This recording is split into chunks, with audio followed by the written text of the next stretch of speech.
Semana passada, galera, nós estávamos trocando ideia de calor, né? Mas dessa vez falando de hipertermoterapia. E estávamos citando alguns métodos para utilização de calor, para obter os efeitos que eu quero do calor. E eu lembro que eu terminei a aula falando a respeito da cera, né? Ou da parafina. Em alguns trabalhos científicos vocês encontrarão parafina. Uh, Mais uma vez, eu não vou entrar no mérito acerca do que é utilizado ou não, da eficácia, isso daí a gente vai ver mais para frente. Eu vou só citar métodos fisioterapêuticos que são enquadrados em cada área. A ideia da parafina é eu construir uma camada de cera em torno da minha mão de modo a acumular e armazenar calor por mais tempo possível na minha mão ou no segmento que eu estiver utilizando parafina. Normalmente, parafina é utilizado ou na mão ou no pé. Eu nunca vi, tipo, aplicação pelo menos Professor, no braço, no antebraço. Oi. desculpa te interromper. Também tem um bronze, né? Um líquido, né? Que passa no corpo pra ficar bronzeado, né? Que tem parafina no meio. É parafina, cenoura e mais alguma coisa. Eu vi isso porque a minha cunhada usa e tá lá, tá escrito no potinho, parafina. Pra deixar o corpo tipo quando toma sol, sabe? Bronzeado. Sim, Eu achei muito mas. interessante, aí eu lembrei da aula. Ah, tá. Não, agora eu dei uma brisada, assim, deu um chapéu. Agora eu falei, mas o que é? Ah, tá. Não. É, Aí eu não vou saber falar qual que é o mecanismo do bronzeamento desse produto. Mas. E aí eu não vou saber falar se a parafina nesse produto tem a mesma. Se ela vai ter a mesma função de acumular calor. Não vou saber falar. Não vou nem chutar, porque pode ser que tenha uma função de isolante térmico, mas eu não vou falar porque aí eu precisaria tentar estudar e ver como funciona o mecanismo desse. Não, sim, professor. Mas é que, tipo assim, pela sua aula da semana passada, né? Eu fiquei, nossa, tô aprendendo isso aí tá um pouquinho ali. Mas a ideia nossa é essa, cara. A ideia nossa é essa. Quando chegar em eletro, eu já falei, quando chegar em eletro, vamos tentar entender como é que o chuveiro da gente esquenta. Quando estiver falando de onda, vamos tentar entender aqui em casa como é que é transmitido o Wi-Fi, por que que o meu roteador precisa ser giga-giga e por que que tá toda essa treta do 5G para celulares no Brasil. O que que é esse 5G? Que G é esse? A ideia é a gente tentar pegar, além da fisioterapia, tentar linkar com o dia a dia, como as coisas funcionam. A parafina. Eu me perdi aqui até. Então, aí nesse produto, não sei, pode ser que ele tenha alguma função de isolante térmico, mas para fins terapêuticos, a ideia é que eu faça a imersão do segmento que eu quero aplicar calor e acumule uma camada de parafina nesse segmento. E aí a ideia é que a parafina ela tende a perder calor para o ambiente mais lentamente, demora mais a perder calor, então ela retém calor por mais tempo, consequentemente ela aquece os meus tecidos por mais tempo e a gente consegue ter o efeito térmico, o efeito de aquecimento tecidual de maneira mais efetiva. Mais uma vez, eu acho que por ser uma técnica mais antiga, tipo, eu pelo menos não. A pouquíssima experiência clínica que eu tive, graduação e depois fazendo especialização, eu não lembro de alguém utilizando efetivamente no tratamento parafina. Quando queria fazer calor, utilizava umas outras técnicas, né? Como eu falei, a parafina era só para os bichos ir lá e, durante o estágio, ficar lá tirando uma onda. A, Outro método de aplicação de calor são compressas e bolsas quentes. tá? Professor, o infravermelho também é quente, né? Quando eu machuquei meu joelho aí uns 50 anos atrás, eu fiz bastante tratamento com o infravermelho, que Infravermelho? esquentava o joelho e tal, para começar a ganhar o movimento de novo. Na época era bem usado. É, ele, um dos efeitos dele é a geração de calor, só que o infravermelho, ele não vai emitir calor diretamente. Ele vai emitir ondas, um espectro de onda, que é a onda do tipo infravermelho, e aí a interação da onda com o tecido aquece o tecido, tá? A diferença do infravermelho para as técnicas que a gente está vendo é que nessas técnicas eu vou pegar um gradiente de calor e vou fazer a troca direta do calor. Eu vou passar calor da parafina ou da compressa diretamente para o tecido.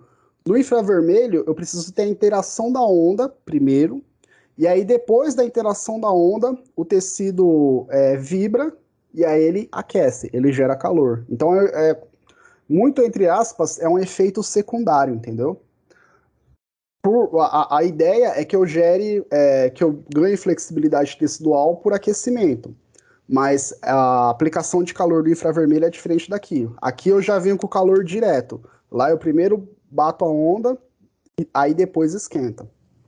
Mas nós vamos, falando de onda agora, nós vamos falar não só do infravermelho, mas da diatermia e do ultrassom, que é acho que o método mais utilizado mais utilizado com relação a ondas. Mas tem um efeito, assim como o laser também, ele vai ter um efeito secundário barra terciário para gerar calor, mas aí também é aquela coisa. Primeiro você tem o efeito do equipamento, o efeito físico, e aí depois você resulta em calor no tecido. Mas vamos falar do infravermelho.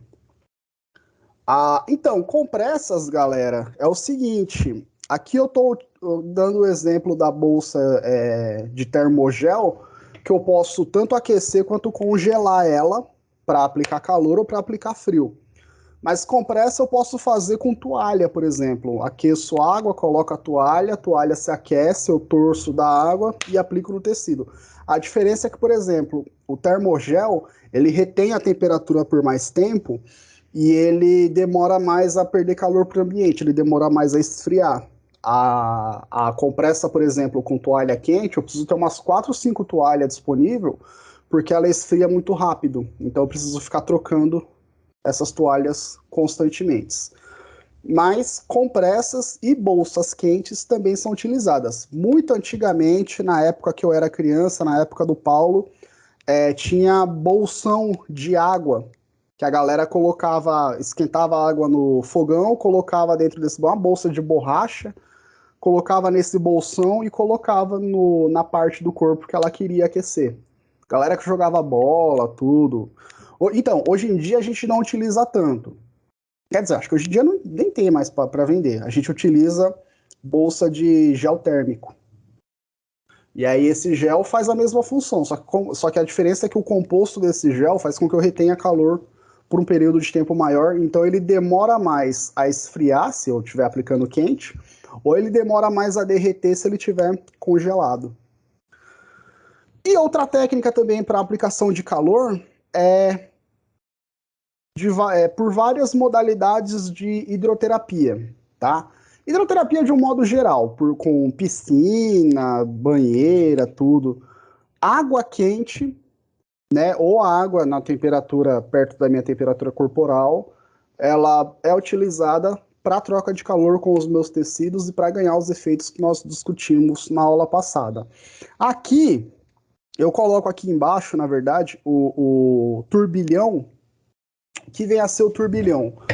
Turbilhão, ele é um equipamento que ele vai funcionar como se fosse uma hidromassagem. Ele tem uma turbina que vai gerar vibração na água, e aí essa vibração na água, ela entra em contato com o tecido, e a ideia é que você tenha um efeito relaxante sobre aquele tecido, tá? Se tratando de água quente, o efeito do turbilhão seria o efeito mais próximo que a gente consegue visualizar das hidromassagens, né, que eu tenho aquelas saídas de ar, que eu faço a vibração da água e, né, aquela sensação gostosa que massageia a gente. O turbilhão faz a mesma coisa, tá? Tem técnicas que eu utilizo o turbilhão isolado, sozinho, né? No caso, eu aqueço a água do turbilhão a temperatura ideal para o meu paciente, ou a temperatura que está no protocolo. O paciente coloca o segmento corporal dentro do turbilhão, coloca o pé, a mão, o braço, a perna, os 2 pés. E aí, essa caixinha que eu tenho na parte de cima com o botãozinho aqui, ó, vocês estão vendo aqui em cima, eu ligo essa caixinha e aí ela começa a fazer bolha na água. Tá? Só que aí, literalmente, ela joga um jato de ar e começa a gerar o turbilhão propriamente dito na minha água. Para aplicação de calor, eu tenho algumas contraindicações, né? Não é toda situação que eu vou aplicar calor. Todas as técnicas de termoterapia, eletroterapia, eu tenho contraindicações. Então, por exemplo, região com comprometimento de sensibilidade. No caso, se a pessoa ela não consegue perceber variação de temperatura, por exemplo, ou sensibilidade tátil, é perigoso. Porque eu posso, por exemplo, se tratando de aplicação de calor, eu posso aplicar uma temperatura maior, além do que a pessoa resiste, e posso acabar gerando queimadura na pele da pessoa sem que a pessoa perceba, né? Por exemplo, diabético, é um problema eu utilizar turbilhão com diabético, porque eles têm uma sensibilidade, dependendo do tipo de diabetes e do período que a pessoa tem diabetes, mas tende a ter uma sensibilidade menor, principalmente nas extremidades, e, consequentemente, ela demora mais a perceber variação de temperatura e ela pode sofrer queimaduras porque ela não está sentindo se está quente além da conta. Região com hemorragia ou com lesão superficial, porque aí senão você poderia não só infectar a água com bactéria presente na lesão da pessoa, como também você poderia infectar a lesão da pessoa, levando em consideração, por exemplo, que a água que a gente utiliza pode ter algum composto químico, cloro, o que quer que seja, que se entrar em contato com a pele da pessoa, prejudica a pessoa. Ou então, se eu estiver falando do turbilhão da clínica de fisioterapia que todo mundo usa, o ideal é que eu não coloque ninguém que tenha nenhuma ferida, nenhuma lesão superficial, porque outras pessoas também vão utilizar aquele ambiente, né? Então, o ideal seria trocar a água constantemente do turbilhão. Circulação sanguínea comprometida na região que eu vou aplicar o calor, tá? Tumores, presença de tumores, tecidos infectados, maioria das vezes lesões superficiais, e a aplicação de qualquer técnica térmica sobre o abdômen de gestantes, tá? Não é indicado aplicar calor diretamente sobre o abdômen de gestantes. Deixa eu só fazer um rolê aqui, galera. Então, essas 3 são algumas técnicas utilizadas para aplicação de calor, tá? Quando nós formos falar de termoterapia, eu vou tentar explorar muito mais esse assunto com vocês, porque aí o foco aqui no caso, o nosso foco é entender primeiramente o fenômeno físico, termodinâmico, e depois tentar entender a aplicação fisioterapêutica, tá? Mas essas são os 3 principais métodos da aplicação direta de calor. Tem outras técnicas que vão ter um resultado final de geração de calor no tecido, como é o caso do ultrassom, como é o caso do raio infravermelho, como é o caso dos raios ultravioletas, o laser também em algum grau, mas é o efeito secundário. O efeito primário é a interação do fenômeno físico com o tecido, e aí depois gera-se a temperatura. Aqui não, aqui a temperatura vem diretamente e já interage diretamente com o tecido, né, ocorrendo troca de calor da pessoa com o ambiente. Se o ambiente ou o equipamento está mais quente, eu aqueço o meu tecido, se está mais frio, eu esfrio o meu tecido.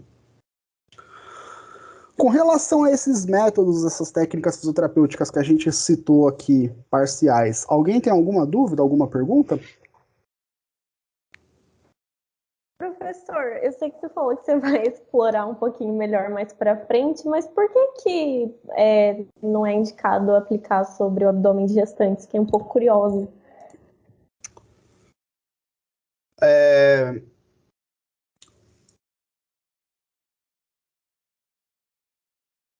Vamos lá.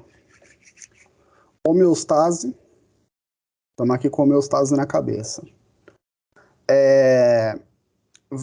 Qualquer variação de temperatura que eu tenha no meu corpo mexe com a minha homeostase. Se eu estou num ambiente mais quente, o meu corpo ganha temperatura, tende a ficar mais quente, e aí eu vou precisar de alterações circulatórias, alterações hormonais, alterações metabólicas, para dissipar esse calor, para eu voltar para a temperatura dos 36 graus Celsius e meio. Né? Porque, inclusive, acho que a gente comentou na última aula, variação de temperatura, tudo. Pensando numa pessoa normal, pessoa normal, não, a gestante ela é uma pessoa tão normal como qualquer outra. Pensando numa pessoa que não está gestante, né? Peço até desculpas a Estefânia, todas as pessoas são normais, né? Gestante é normal também, foi um ato falho na hora de comunicar aqui. Uma pessoa que não está gestante. A pessoa que não está gestante, quando tem variação de temperatura no ambiente, ela precisa desencadear respostas no organismo para regular a homeostase dela. Né? Caso contrário, se eu ficar com calor muito tempo, prejudica o funcionamento tecidual, prejudica o funcionamento celular, e eu começo a passar mal. Se tratando de gestante, eu bagunço não só a minha homeostase, como eu posso bagunçar a homeostase do bebê também. E claro que mesmo nas fases já mais desenvolvidas da gestação, 8ª, 9ª semana, mas a resposta fisiológica do bebê ainda não é a mesma resposta que a nossa. Então, às vezes, uma variação de temperatura brusca, que o nosso corpo poderia reagir e regular com tranquilidade, o bebê não reage, e isso bagunça a homeostase dele e, em algum grau, pode prejudicar o desenvolvimento dele. Tá? Então, um superaquecimento, por exemplo, na barriga da gestante pode prejudicar a circulação sanguínea, a função cardiovascular do bebê, por exemplo. Né? E isso, como o bebê está em formação tecidual, formação dos vasos, formação dos órgãos, pode prejudicar a formação desses órgãos. Da mesma forma, se eu for utilizar ultrassom,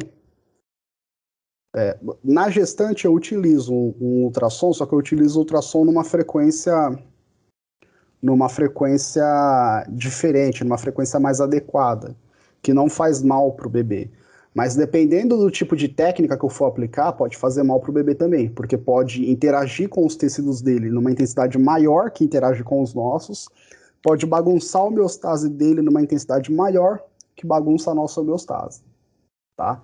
Então, literalmente, se o bebê não estiver correndo, dependendo da técnica que eu faço, se eu não colocar ele em risco de vida, eu posso prejudicar o desenvolvimento de algum tecido e fazer com que esse bebê venha a nascer com problemas de desenvolvimento, porque na gestação aconteceu um acidente A, aconteceu um acidente B com uma técnica dessa. Interessante, professor. Entendi. Obrigada. Imagina. Assim, eu falei de maneira bem superficial. A aplicação de calor excessivo vai ter um efeito principalmente sobre circulação sanguínea, né? Circulação sanguínea, sobre função cardiovascular, mas qualquer técnica que tenha interação tecidual, uma coisa é interagir no nosso tecido, como é o caso, por exemplo, do ultrassom do laser. Outra coisa é interagir no tecido do bebê. No tecido do bebê é uma pancada muito mais forte. Entendeu? Então, por isso que a gente pode, na hipótese menos pior, prejudicar o desenvolvimento dele, prejudicar, inclusive, gerar, inclusive, algum tipo de problema, algum tipo de malformação, e numa intensidade maior poder colocar a vida dele em risco. Então, por isso que a gente toma esses cuidados de, não aplica tal técnica diretamente sobre o abdômen da gestante. A gestante também, né, porque ela tá com a homeostase, ela tá cuidando da homeostase dela e da homeostase do bebê, tá ligado? Então, qualquer variação que tenha no bebê, ele gera uma resposta fisiológica, essa resposta fisiológica também é sentida na gestante. Então, é todo um ciclo de bagunça que a gente acaba gerando nos dois. Então, por isso que a gente... eu falei do ultrassom fisioterapêutico. Não é indicado aplicar sobre o abdômen da gestante. O ultrassom que a gestante utiliza para observar a imagem na tela, ele é numa frequência menor, e aquela onda que interage com o bebê, ela não prejudica o tecido do bebê. Dependendo do tipo de onda, da intensidade, da frequência, pode prejudicar, tá ligado? Então, aquele ultrassom que a gente coloca lá para ver a carinha do bebê, ele é seguro, ele é firmeza. O que mais, galera?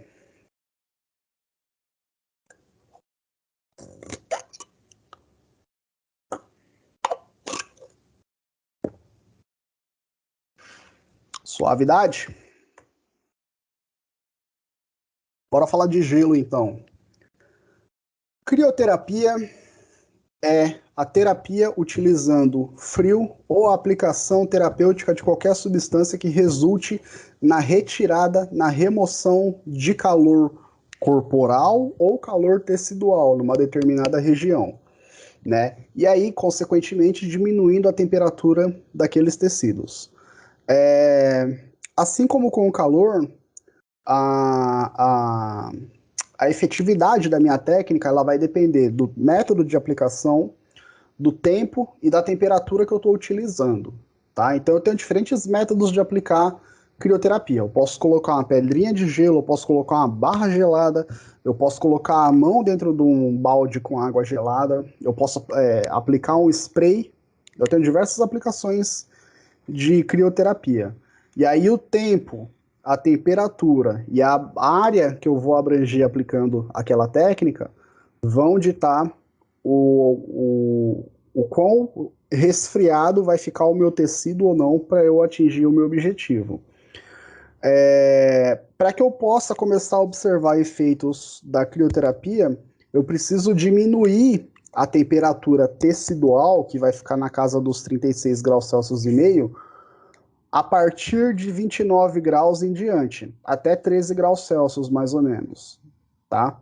A partir, nesse gap, nesse espaço de temperaturas, eu já consigo observar efeitos de crioterapia, da crioterapia sobre o meu tecido, né? E aí, claro, conforme eu utilizo técnicas com temperaturas mais baixas na técnica, menos tempo eu tenho que ficar recebendo aquela técnica. Por exemplo, se eu for aplicar uma bolsa de gelo ou um saco com gelo diretamente, dá para eu ficar 20 minutos, 30 minutos, tranquilo. Agora, por exemplo, se eu for fazer a imersão num balde com água fria, dependendo da temperatura da água, eu fico menos tempo. Por exemplo, você tem protocolos observando essa efetividade. Temperaturas de 15 graus Celsius de imersão em água fria, eu consigo ficar 20 minutos, 30, dependendo. Agora, por exemplo, 9 graus Celsius, o ideal é que fique até 15 minutos no máximo, para menos, né? O pessoal trabalha às vezes com 10, com 8 minutos. Então, a minha técnica para ter efetividade, eu preciso ter um estímulo que reduza a temperatura da pele para 20 graus Celsius para menos, até uns 13 mais ou menos, abaixo disso já começa a gerar lesão tecidual. E quanto mais fria for a minha técnica, menos tempo eu tenho que ficar em contato com aquele frio. Quanto mais branda, mais tempo eu consigo ficar em contato, tá? Efeitos fisiológicos do frio no nosso corpo. Diminui o fluxo sanguíneo, ao passo também que contribui para a redução de edema, que é o nosso inchaço, e algumas hemorragias, tá? Como efeito também do frio, eu tenho redução na função do colágeno. O colágeno ele fica menos flexível, então regiões que eu tenho articulações ósseas, eu tenho mais dificuldade de movimentar essas articulações. Do ponto de vista de músculo esquelético, o músculo resfriado ele vai ter mais dificuldade para contrair e ele vai ter uma flexibilidade menor. Ou seja, eu vou ter mais dificuldade para poder contrair e relaxar aquele músculo. E eu também vou conseguir alongar numa amplitude menor que eu alongaria se eu estivesse devidamente aquecido, tá? Mais uma vez, é por isso que a gente faz aquecimento antes de fazer atividade física, para evitar lesões musculares. Por que eu vou evitar lesões musculares? Porque o músculo aquecido, além de eu disponibilizar mais energia, a própria estrutura muscular aquecida consegue contrair e relaxar com mais facilidade. Estando frio, eu faço isso com mais dificuldade e estou mais propício a ter uma lesão de uma maior quantidade de fibras musculares.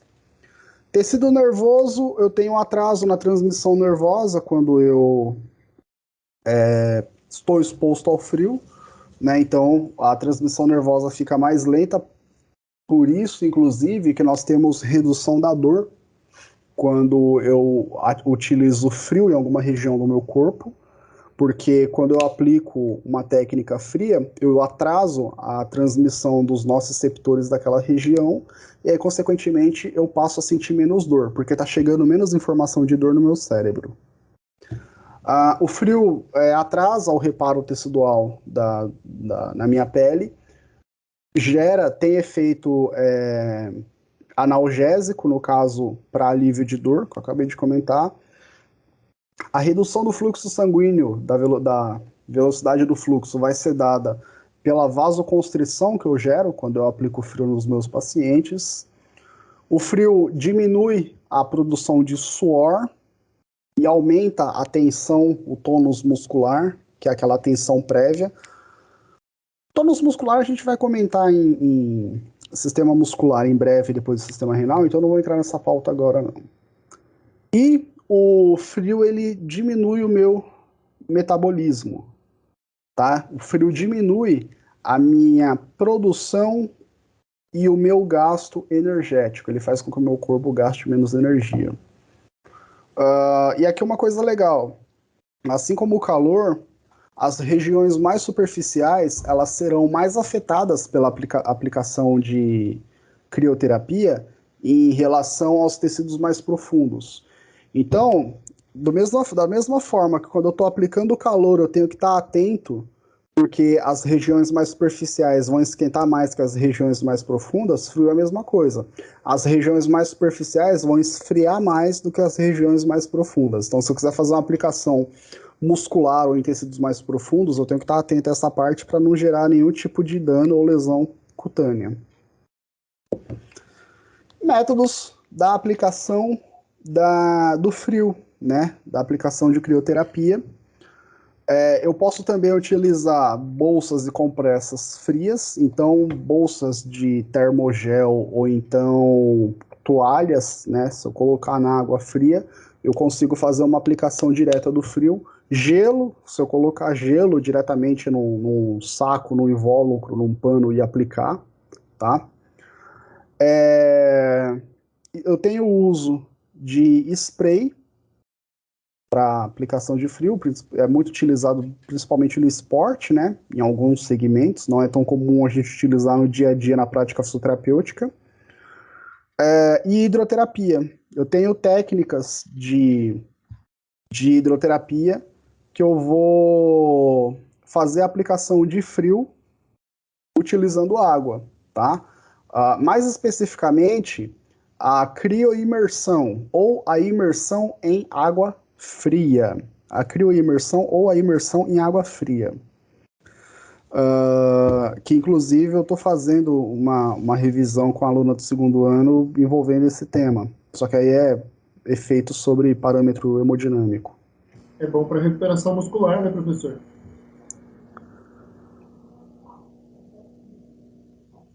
Paulão, tem uma polêmica aí nesse assunto, Paulão. Verdade? Tem uma polêmica aí nesse assunto, mano. Por quê, professor? porque é bom para recuperação muscular. Inclusive, essa técnica, eu falo bastante dela no terceiro ano em termo.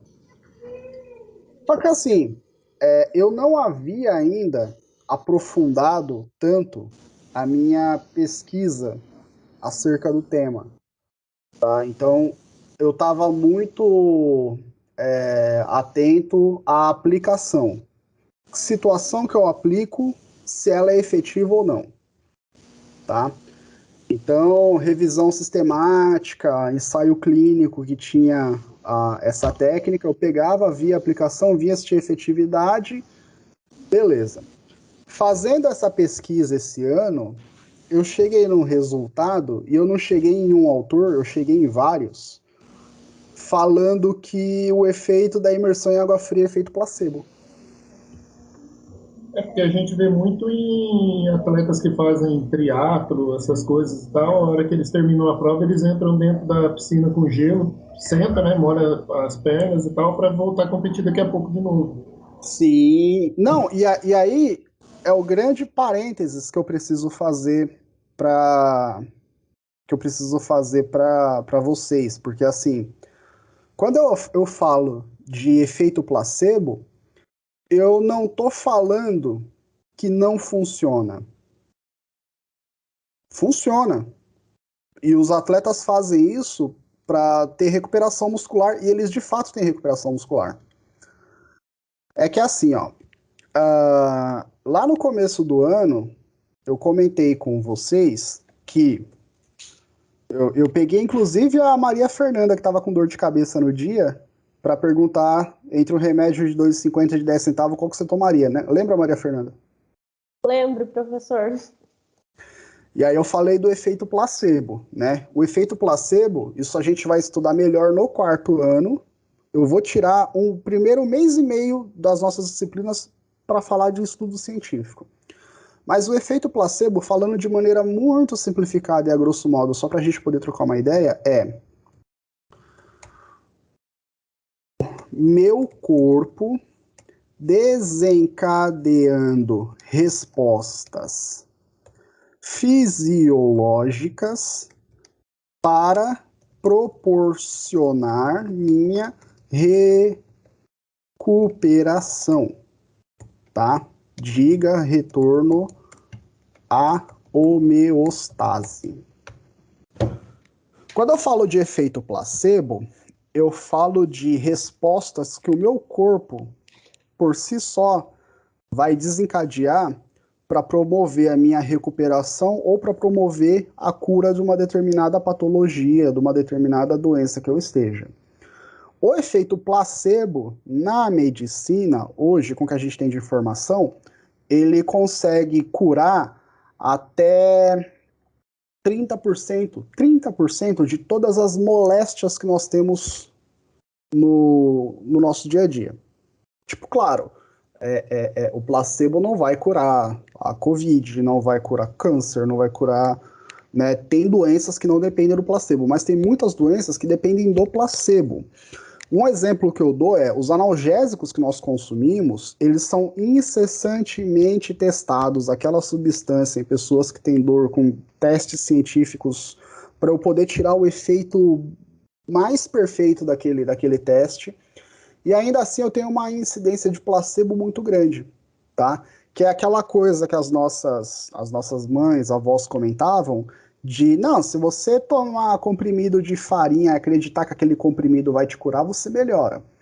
Mais uma vez, em 30% de todas as moléstias e doenças que nós temos, saúde, o efeito placebo, ele é evidente e ele atua de maneira importante, tá? Tanto é que quando eu vou testar uma técnica, quando eu vou fazer um estudo para saber se um equipamento, um exercício, um medicamento funciona, eu preciso pensar esse estudo levando em consideração que os meus pacientes terão o efeito placebo ativo durante o estudo. Quando eu vou testar a vacina, eu preciso fazer um teste já levando em consideração que terá efeito placebo atuando.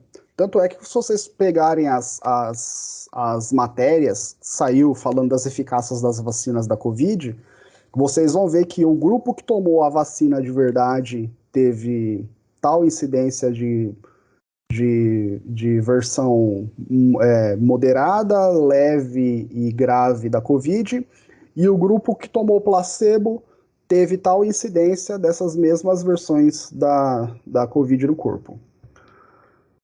O que é, nesse caso da vacina, o que é o placebo? Um grupo tomou a vacina de verdade e o outro grupo tomou uma outra substância qualquer que não é a vacina. Pode ter sido soro, pode ter sido o que quer que seja. Tá? Por quê? Eu não vou me alongar nesse assunto, vai ser bem objetivo. Toda vez que eu vou fazer qualquer tipo de tratamento, eu, no meu corpo, psicologicamente e fisiologicamente, eu entro num estado chamado ritual de tratamento, tá? Se alguém vai cuidar de mim para qualquer coisa, o meu corpo já se prepara para receber esse tratamento.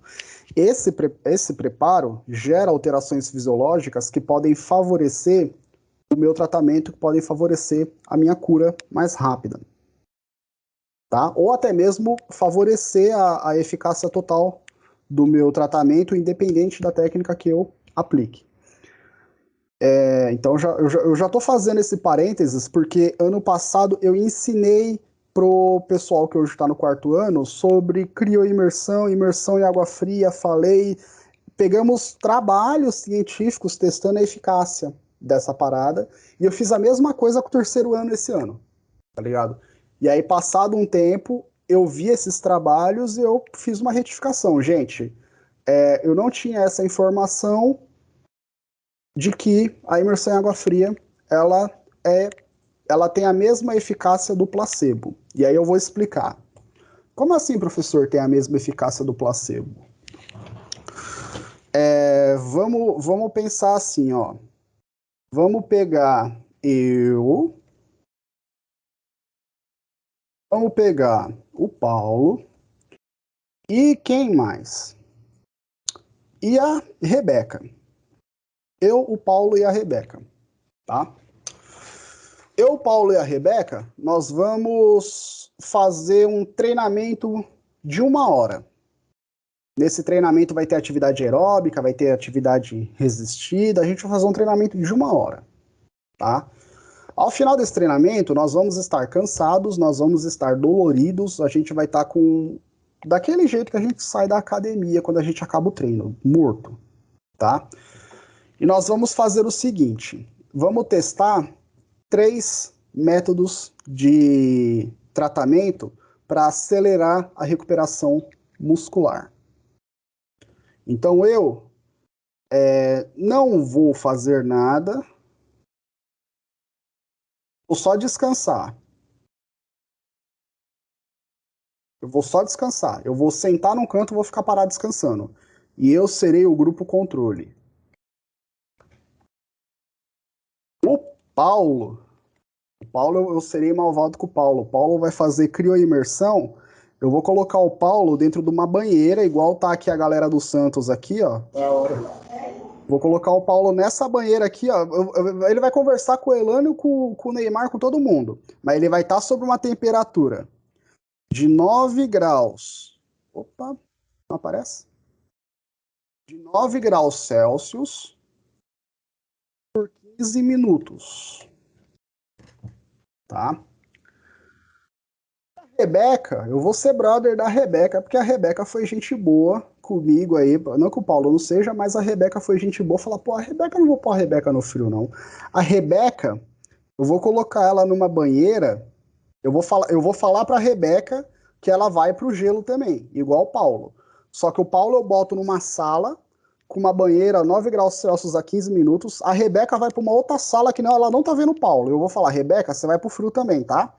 Só que a água da Rebeca vai estar a 25 graus Celsius pelos mesmos 15 minutos.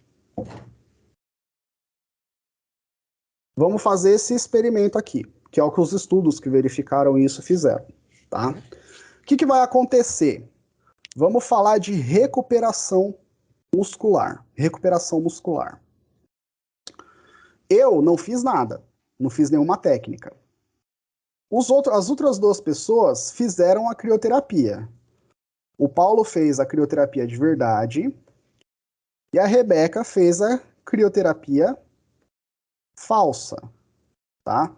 Então o Paulo, eu vou chamar ele de crioimersão, que é a técnica de verdade, e a Rebeca, eu vou chamar ela de placebo.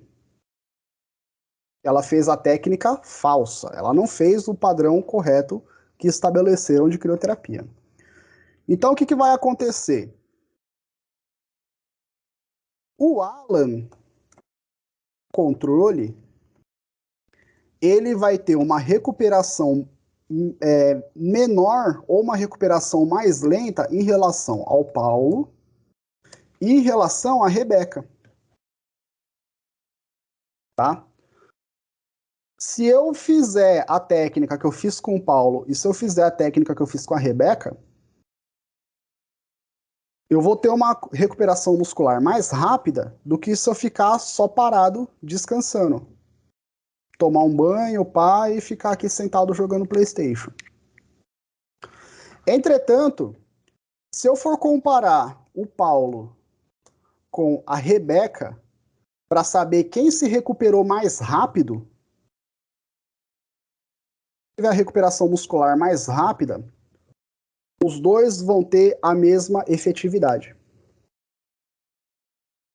Os dois vão ter a mesma efetividade. Então, esse o grande parênteses que eu quero fazer hoje para vocês, quando eu falo que a imersão em água fria, ela tem a mesma eficácia do placebo, tá? Que eficácia é essa?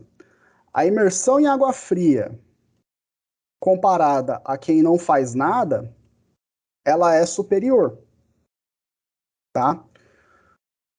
Só que qualquer técnica que simule a imersão em água fria pode ter a mesma eficácia que a imersão em água fria verdadeira. Então, assim, do ponto de vista clínico, quando uma técnica ela tem a mesma eficácia do placebo, ela se torna irrelevante, tá? E aí é o seguinte, professor, eu estou na clínica com a dona Raimunda. A dona Raimunda, ela fez aqui um exercício, fez um treinamento e eu preciso... Não, a dona Raimunda não. A dona Raimunda eu coloco quando eu quero uma situação mais. Eu tô aqui na clínica com com a Maria Fernanda. A Maria Fernanda... Maria Fernanda, que esporte que você faz, Maria Fernanda? Vixe, professor, academia serve? A Maria Fernanda faz academia. A Maria Fernanda faz academia. E a Maria Fernanda acabou de sair do treino, ela tá toda dolorida, ela tá que ela não consegue levantar o braço nem a perna. O que eu faço para acelerar a recuperação da Maria Fernanda? Eu não faço nada? Você pode não fazer nada. A Maria Fernanda ela vai ter uma recuperação em até 72 horas, dependendo, tá? Uma recuperação que vai variar de 24 a 72 horas. Ou você pode fazer crioimersão com a Maria Fernanda. Se você fizer crioimersão com a Maria Fernanda, essa recuperação ela vai ser num espaço de tempo menor, tá? Sem sombra de dúvida, seguindo essa mesma linha de raciocínio que eu passei para vocês aqui, ó.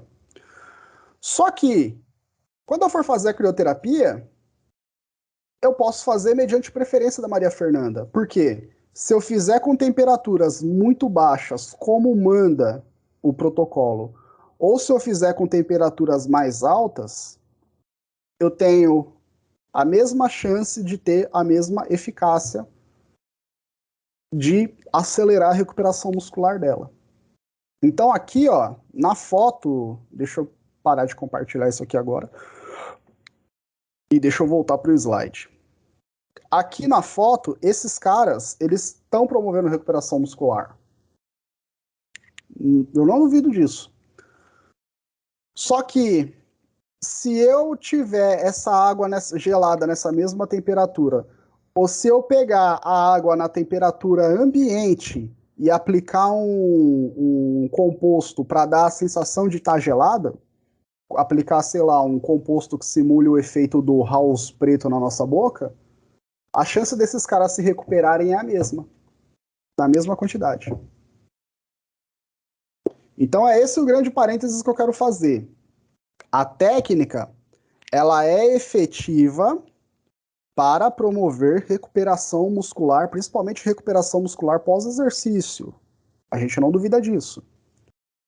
Só que eu não preciso fazer numa determinada temperatura extremamente tão mais baixa.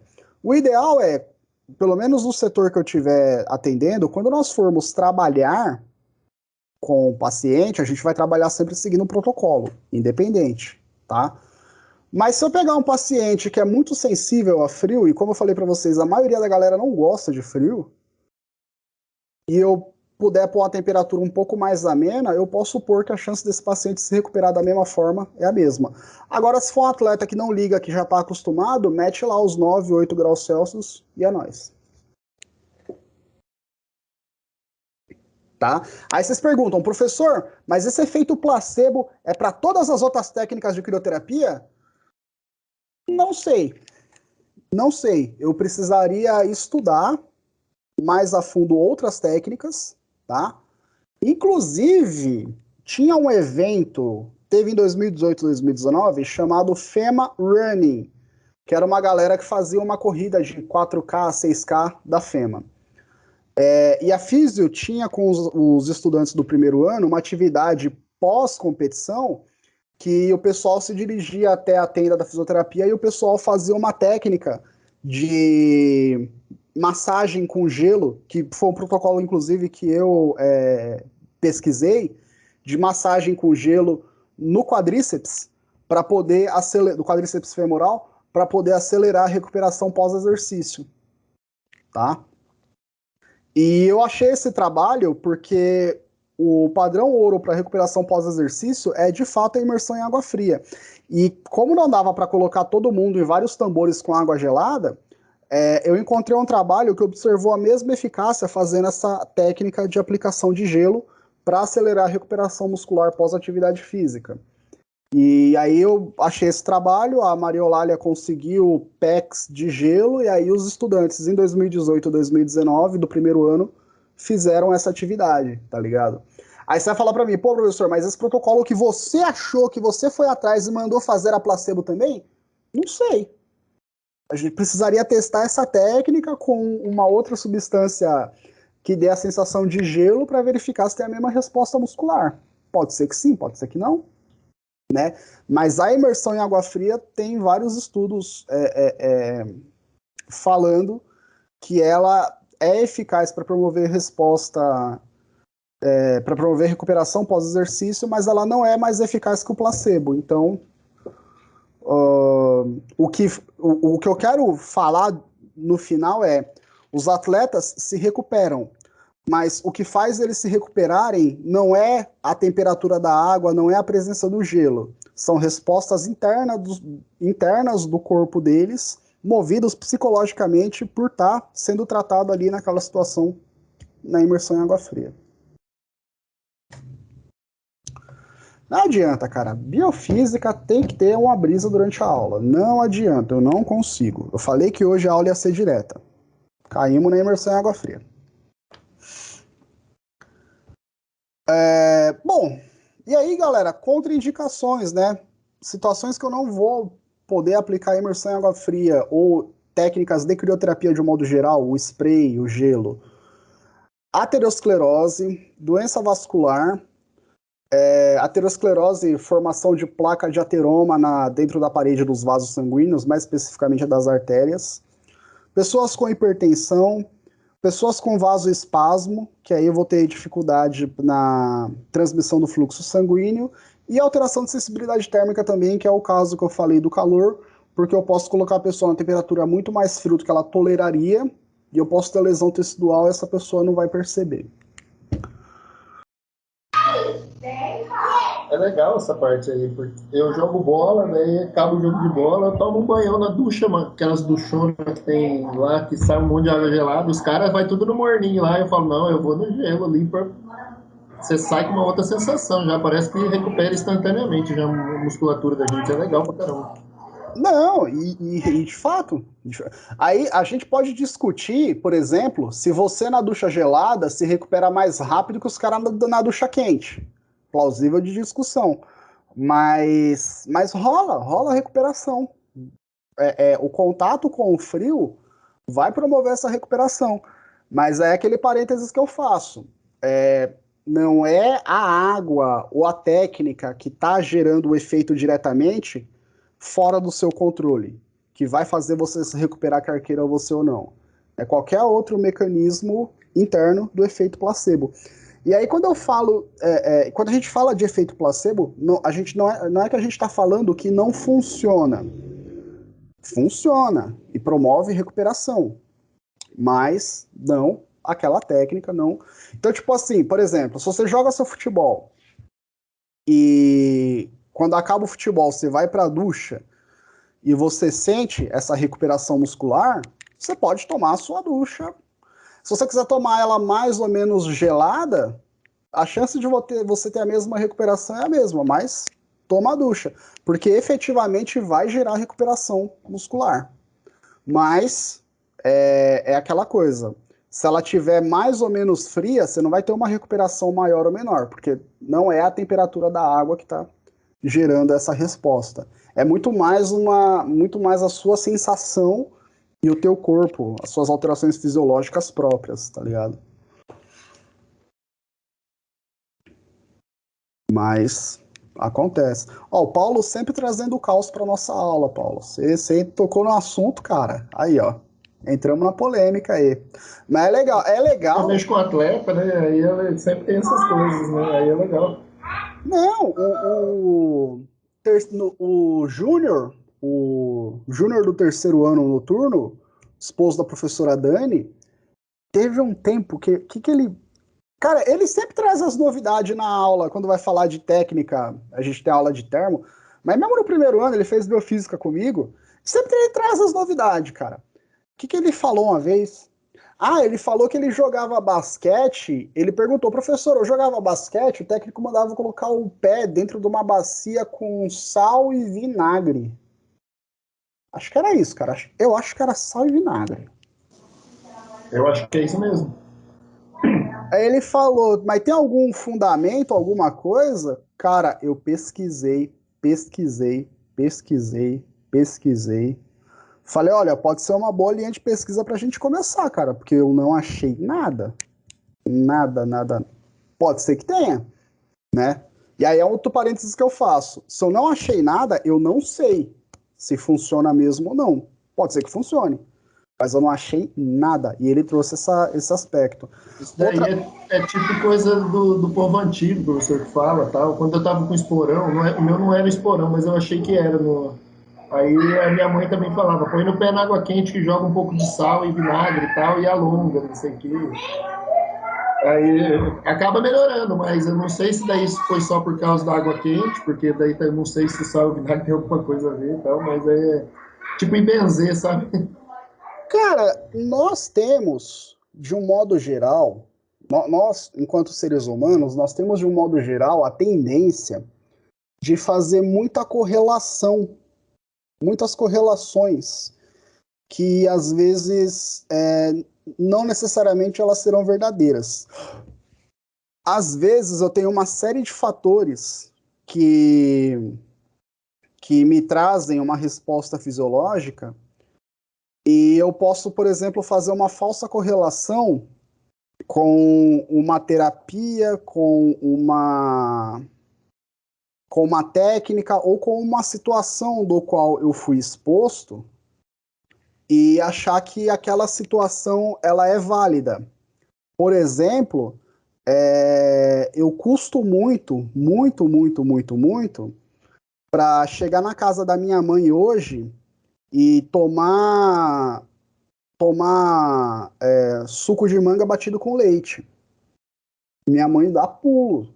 Falar, não, cara, mata, você é louco, você vai se matar, não faz isso. Eu falo, não, mãe, pô, Não tem problema, pá, não sei o quê. Mas por quê? Porque em algum momento alguém tomou suco de manga, tomou leite por cima e passou mal. Pode ter sido suco de manga ou leite, pode ter sido uma coisa do estômago da pessoa, mas fizeram a correlação. Falaram, ó, a pessoa passou mal aqui, tudo, pá. Galera, pô, agora vocês abriram um precedente, vocês abriram uma... Ai, tem uns negócios aqui. Agora Vocês deu abriram margem para uma papo caixa... até amanhã. Né? Oi? Agora deu margem para papo até amanhã.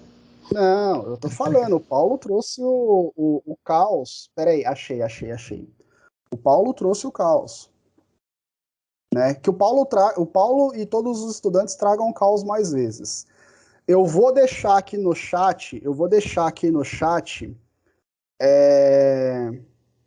3 vídeos curtos, de 7 minutos, 6, explicando como que esses mecanismos funcionam pra gente. Um, inclusive, foi de onde eu roubei e eu falo que eu roubei, eu falei na aula que eu roubei o exemplo do remédio de 2,50 e 10 centavos que eu ia dar para Maria Fernanda. Não, eu não ia dar esse remédio para Maria Fernanda nunca. Eu ia pedir para Maria Fernanda ir no médico, mas tá? São vídeos do Átila Yamarino, que é um grande pesquisador brasileiro, que ele tem um canal de divulgação científica muito bom, de divulgação científica muito bom. E aqui ele vai falar de simpatia, vai falar de efeito placebo, vai falar de maldição, vai falar de uma série de coisas. Quando vocês tiverem um tempinho, são vídeos curtinhos, 7, 8 minutos. Assistam. Tem referência bibliográfica desse material, porque tem muita coisa que o nosso corpo gera de resposta e a gente acaba correlacionando isso com outros fenômenos e às vezes a gente faz uma falsa correlação. Às vezes aquela técnica, aquele fenômeno, aquela situação não necessariamente é quem está gerando esse efeito no meu corpo. Mas, e aí, gente, eu tô falando assim, o Paulo, por exemplo, a gente comentou da bacia com vinagre e sal para dor muscular, do suco de manga com leite, mas assim, a gente ainda está lidando com coisas simples, mas, por exemplo, infelizmente, nós temos, não é uma, não é duas, são diversos tipos de terapias, de técnicas, de o que quer que seja, que são vendidos, que são aplicados, que são utilizados, que não só não tem a eficácia que ele fala que tem, como também não tem embasamento científico nenhum. Se você pegar um livro de fisiologia humana simples, você já vê que a parada não tem fundamento nenhum, tá ligado? E a minha ideia não é aqui ficar falando para vocês o que fazer ou não, não é falar para vocês o que é certo ou não. A minha ideia é sempre fornecer para vocês ferramentas, conhecimento, para que vocês percebam o que é bom ou não, o que vocês vão fazer ou não, e se for utilizar alguma coisa, esteja ciente do quanto funciona, do quanto não funciona, para que você está utilizando. Tá? O meu trabalho aqui é esse, não é falar para vocês o que é certo, falar para vocês o que é errado. Ao longo de 4, 5 anos, dar as ferramentas para que vocês sejam críticos e possam fazer, beleza, isso aqui é legal. Isso aqui é lorota, isso aqui eu já não vou atrás, não. Mas a gente vai fazer isso bem devagarinho, a doses bem simples, bem tranquilas, tá? E isso é importante porque conhecimento da área da saúde tem quem está na área da saúde, quem está efetivamente absorvendo informação, utilizando no dia a dia. Não é porque o Ministério da Saúde ou o Secretário Estadual da Saúde está falando que necessariamente acontece, que tem embasamento científico. Tem muita coisa que entra no SUS que entra por pura política. Antes da pandemia eu comentava isso sem exemplos mais assim, mas agora vocês estão vendo uso de tratamento precoce, vocês estão vendo falta de adesão à vacina, está desenrolando a CPI, vocês estão vendo por que isso estava acontecendo. Né? A gente já está tendo evidências mais práticas no nosso dia a dia para a gente poder observar melhor esses fenômenos. Bom, então com relação à termodinâmica, vamos encerrar aqui esse assunto. Ninguém mais tem dúvida, ninguém mais tem curiosidade. Vamos passar para ondas, galera. Vamos falar de onda, vamos falar o que é onda, vamos dar uma onda aqui agora, tá? Ai, eu tô com sede também, mas não é de água. Ei, lasque, daqui a pouco, 20 minutinhos. Já. Eu só tenho as aulas do senhor hoje, então daqui a pouco eu já tô liberado. Eu e a galera do primeiro ano, mas tá de castigo até 11 horas aqui, a gente não sai daqui. Vamos lá, galera. Onda. Não, e o duro que o professor só libera nós meia-noite, Paulo. Pior que é. 10 para meia-noite, o professor fala, ó, galera, chega de conversa, tá tarde já, vamos dormir, que não dá mais para fazer mais nada, já acabou tudo. Eu vou entrar na próxima aula e ficar tomando Não, fica então, pra você ver que ele faz pra nós. só para causar inveja. Dá 5 para as 11, eu levanto a placa do acréscimo, tá ligado? Não, é por aí, cara. Às vezes, não, pior que não é nem, eu olho, acabou a aula, velho. Falo, ou então passou, eu falo, nossa, velho. Mas dá o horário da aula, eu levanto a placa do acréscimo. Hoje, na hora do almoço também, a gente estava tendo aula com a Cássia, morrendo de fome aqui. A aula acaba 12h20, né? Daí eu tinha que levar meu moleque na brinquedoteca 1 hora ali, né? Aí era 12h30 e pouco, ela dando aula. Daqui a pouco ela, já acabou, né, gente? Falei, pô, professora, a senhora quer ferrar. Ah, eu não vou falar nada, que no primeiro ano mesmo eu fazia a mesma coisa. Eu dou aula de quarta e sexta, quando tinha primeiro ano de manhã, era a mesma coisa, cara. Era a mesma coisa. Acabava 12h20, era a Jéssica Aparecida. Que, ô professor, eu vou precisar sair por causa do ônibus. Aí eu olhava no relógio, tipo, já era 12h20, 12h em Laraiá também, cara. Eu tô ligado. Mas vamos lá. Fenômenos ondulatórios, galera. Tem uma parada que acontece na natureza, no universo, que são as ondas, tá? A onda é um movimento oscilatório, qualquer movimento oscilatório, que se propaga em um meio com transferência de energia e sem transferência de matéria. Tá? Então, eu tenho vibrações, oscilações, movimentos oscilatórios que acontecem. E quando eu falo se propaga em um meio, essas vibrações, esses fenômenos ondulatórios, eles acontecem tanto na natureza, aqui no nosso planeta Terra, quanto ele pode acontecer também no espaço, no vácuo, tá? Qualquer movimento oscilatório que eu observe transportando energia, eu estou observando uma onda. Eu estou observando uma onda, tá? Eu não vou aprofundar aqui quais interações eletromagnéticas precisam acontecer ou quais interações de matéria que acontecem para gerar a onda do zero. Porque eu acho que para o que a gente precisa aprender para fisioterapia não tem necessidade. Acho que talvez complicaria muito mais o entendimento do assunto. O que eu quero que vocês saibam é que, assim, por interação entre matéria ou por interação eletrônica, quando eu falo no vácuo, quando eu falo fora da matéria, eu tenho movimentos oscilatórios transportando energia. Eu tenho ondas, tá? E aí, de que maneira que eu posso observar essas ondas? No dia a dia, eu posso observar essas ondas quando eu ligo a minha TV. Eu posso observar essas ondas no Wi-Fi da minha casa. Eu posso observar essas ondas no sinal da operadora do meu celular.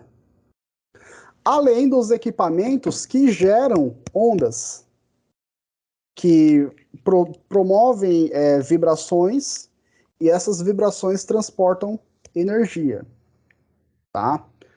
Então, outro exemplo também no dia a dia.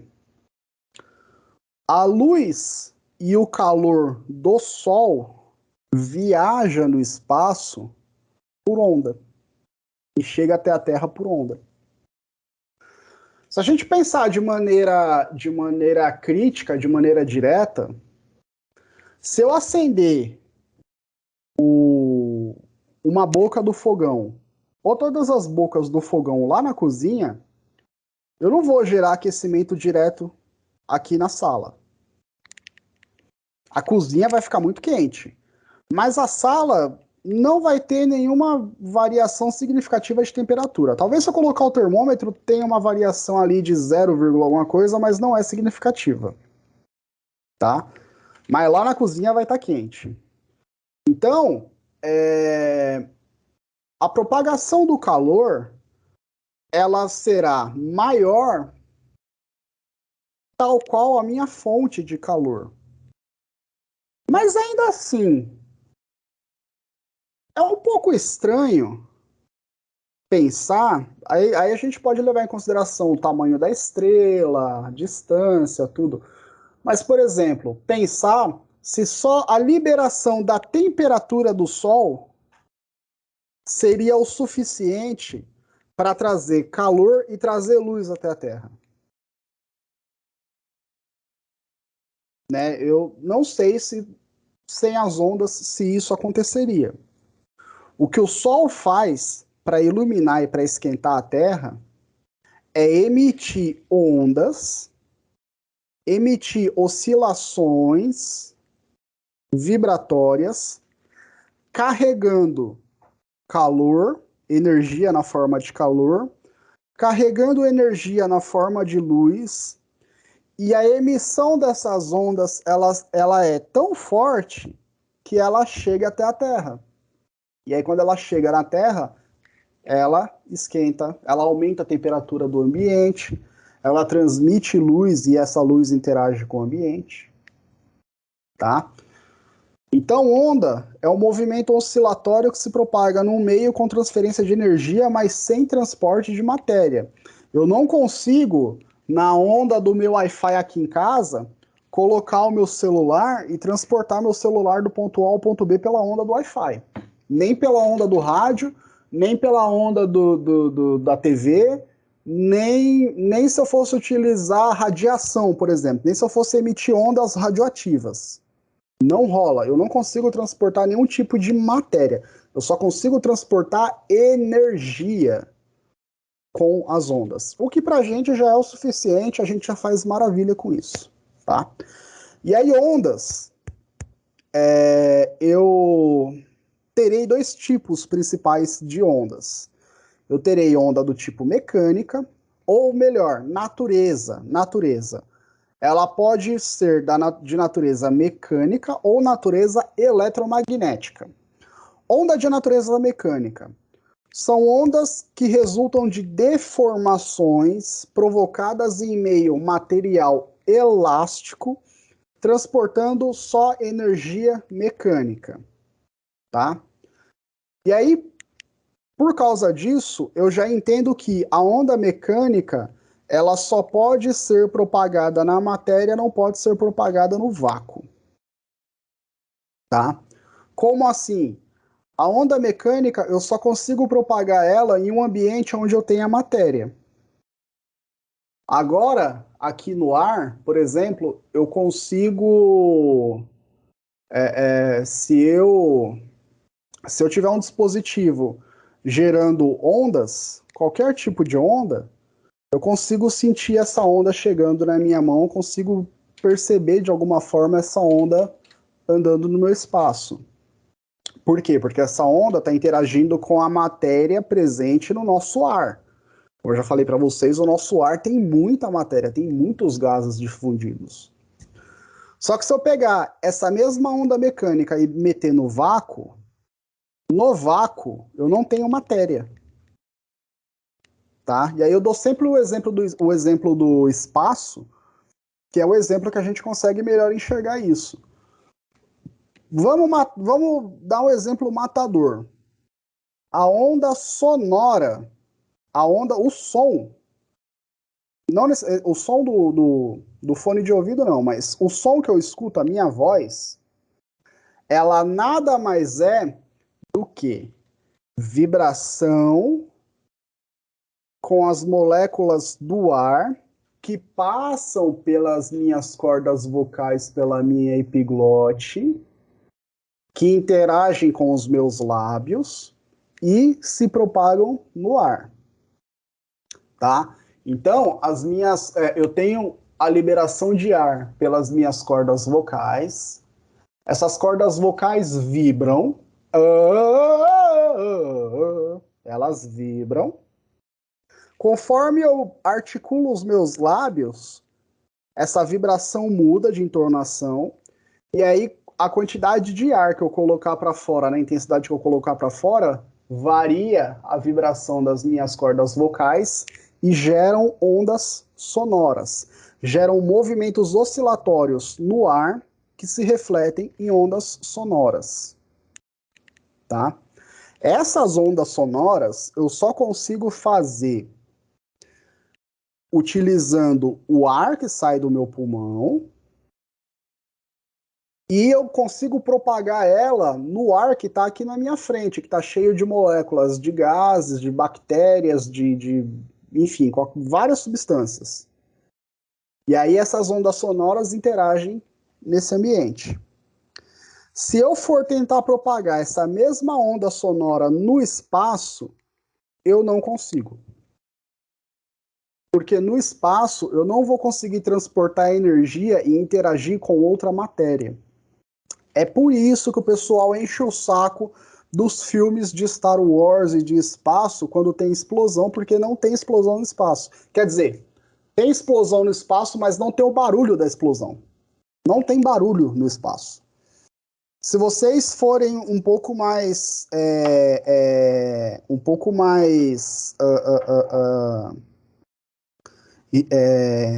eu tô com hippie na cara. Não, não é hippie. Hipsters. Se vocês forem um pouco mais hipsters e forem assistir 2001 Uma Odisseia no Espaço, por exemplo, do Stanley Kubrick, é um filme que se passa no espaço e toda vez que tem toda vez que tem as cenas fora da nave, não tem som. Não tem som. Por que não tem som? Porque a onda sonora, ela é uma onda de natureza mecânica. Ela precisa, o movimento oscilatório gerado pela onda mecânica precisa estar interagindo com matéria, de matéria para matéria. Se eu consigo ouvir, é porque a onda sonora que sai da minha boca, que sai do meu rádio, está interagindo com a matéria presente no ar e chegando até meu ouvido. Tá? E outro tipo de onda que eu tenho é a onda eletromagnética. Tá?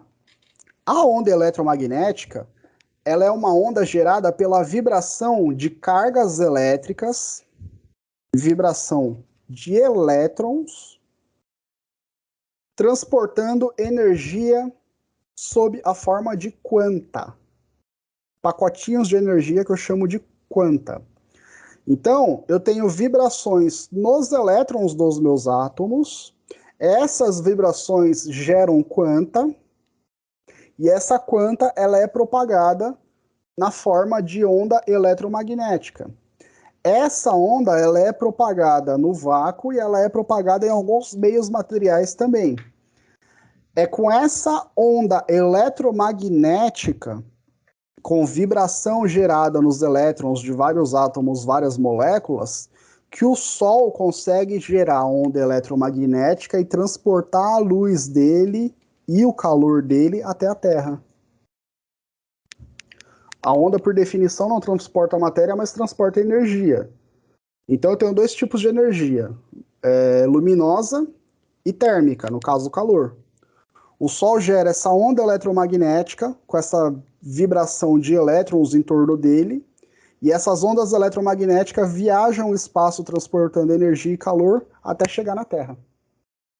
E aí aqui a gente se esquenta, se queima, produz vitamina D, tudo uma maravilha, por causa das ondas eletromagnéticas. Tá? Quando eu falo, aqui eu estou dando dois exemplos visuais de onda. Quando eu falo de onda, eu tenho a direção, eu tenho o tipo de onda, e aí vai estar mais relacionado com a direção da propagação e a quantidade de direções que essa onda se propaga, tá? Direção da propagação eu tenho duas, transversal e longitudinal. Onda transversal é aquela que quando eu gero um movimento vibratório, ela vai se propagar de maneira perpendicular à direção da propagação, que é esse primeiro exemplo da onda da mola, que eu solto a mola fica quicando, tá? Essa onda transversal, ela é propagada de maneira perpendicular. Por quê? Porque eu projetei essa onda na direção horizontal e ela se propagou na direção vertical. Ela está seguindo horizontalmente, mas ela está indo verticalmente. Agora, uma onda longitudinal, a direção do movimento vibratório dessa onda, ela coincide com a direção da propagação. Ou seja, ela é paralela à direção da propagação. Se eu projeto uma onda longitudinal na horizontal, ela vai percorrer o espaço só na horizontal. Ela não vai ter nenhum tipo de oscilação, ela vai percorrer só na horizontal. Se eu propago ela na vertical, ela vai percorrer só na vertical. Agora, a onda transversal, ela vai ser perpendicular. Ela vai percorrer em direções diferentes daquela que eu gerei ela anteriormente, tá? Então, aqui eu estou falando de direção de propagação. Aqui eu falei de natureza de onda. Uma onda pode ser da natureza mecânica e a outra eletromagnética. E aqui eu estou falando da direção da sua propagação. Tá? Ela pode ser transversal, quando ela sai do rumo de onde ela foi gerada originalmente, ou longitudinal, quando ela se mantém no rumo de onde ela foi gerada originalmente. E aí, para a gente poder fechar a aula de hoje, a onda ela pode ter mais de uma direção de propagação, seja ela longitudinal ou transversal. A onda ela pode ter uma propagação unidimensional, ou seja, ela é propagada de maneira linear, ela tem uma propagação de energia linear. E aí eu dou o exemplo da corda. Quando eu estico uma cordinha aqui, ó, e eu dou uma chicotada, e aí tem aquela onda que percorre toda a corda até o final. Aqui eu gerei uma onda mecânica.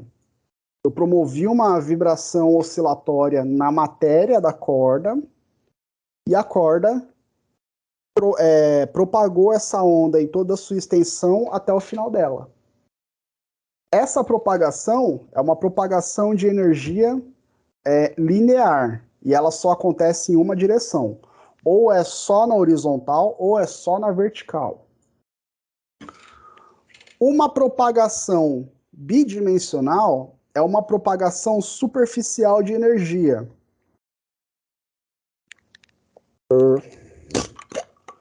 Eu pego um copo d'água e eu jogo uma bolinha no copo d'água.